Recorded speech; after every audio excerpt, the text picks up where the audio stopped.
for my first presentation, I decided to use a case study called A Team Player, which is a study about a gal named,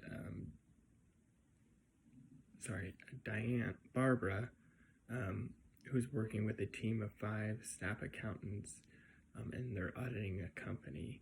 During the audit, one of the auditors named Diane finds some concerns and errors with inventory count, and the team is trying to decide what to do about the errors that were found. Regarding Diane, Diane doesn't want to share their findings with her supervisor, but Barbara does think that they should share those findings with Jessica.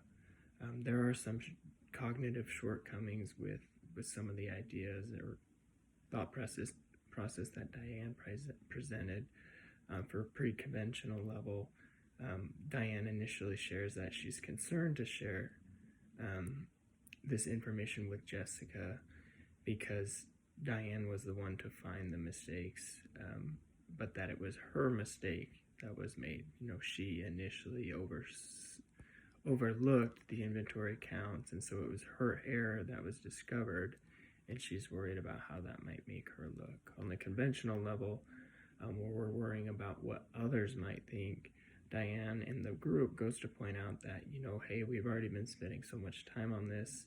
What will Jessica think if we ask to go back and spend more time on this audit, as well as what might the customer think if we go on and try to bill overtime because we're spending more hours on this case. So at the conventional level, we take it the next step further from just thinking about ourselves and our own impact to thinking about what concerns or what it might look like to the community or those around us. And then the post-conventional level is where we start to make decisions based off of what we consider to be right and just. So when Barbara points out, how much time that she's spent or they have spent on this project, and that being a reason for them to not continue to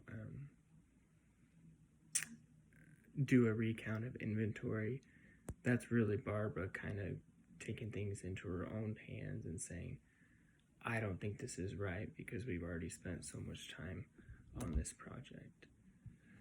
Kohlberg's 6 stages of moral development, I kind of summarize them as being principle, social contract, law and order, morality,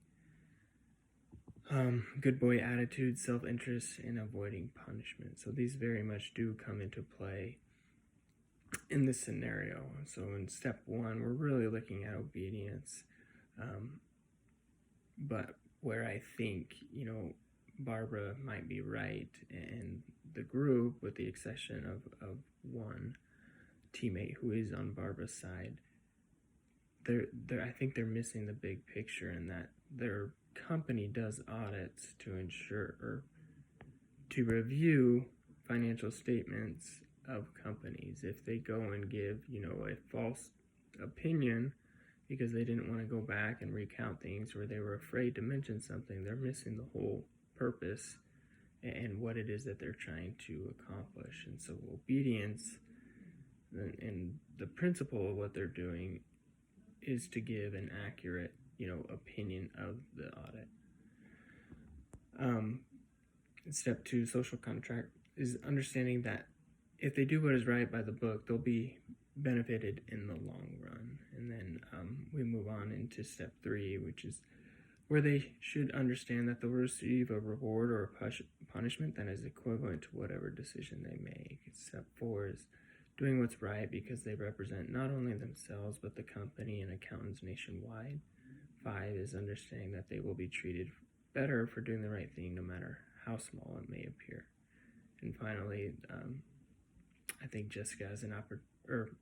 Barbara has an opportunity to explain to the team that even though Jessica is a stickler for time, they shouldn't be punished for doing what's right, and I think Jessica will understand that. So how to move forward, I think you address Barbara first, counter her concerns in a respectful way, help the team understand that they really don't know yet how deep the air is, and so until they do, they can't really decide what it is they're supposed to do until they really know how grave this error is.